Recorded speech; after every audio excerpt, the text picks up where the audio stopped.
What is Rasmussen's syndrome?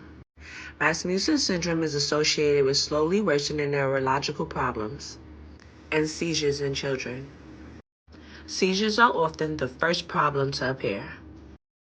Simple partial motor seizures are the most common type. But like Amyn, 1 out of 5 children, the first seizure is an episode of partial or tonic-clonic status epilepticus. Mild weakness of an arm or leg is the most common early symptom besides seizures. The weakness and other neurological problems often begin 1 to 3 years after the seizures start, within the first year for Amyn.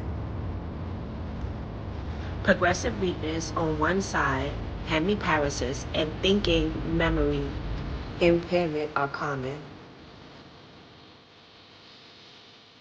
Recent studies suggest that the cause of Rasmussen syndrome is an autoimmune disorder. A blood test for certain antibodies can be helpful in making the diagnosis. In some cases, a brain biopsy is performed. When seizures become relentless, weakness and mental impairment begin. Language problems often occur if the disorder affects the side of the brain that controls most language functions, which is usually the left side. Who gets it? Rasmussen syndrome usually begins in children 14 months to 14 years old. Amyn was 9. And he beat Rasmussen syndrome. He's a champ. The front left part of his brain was separated from the rest of his brain. It was successful to stop the active seizures.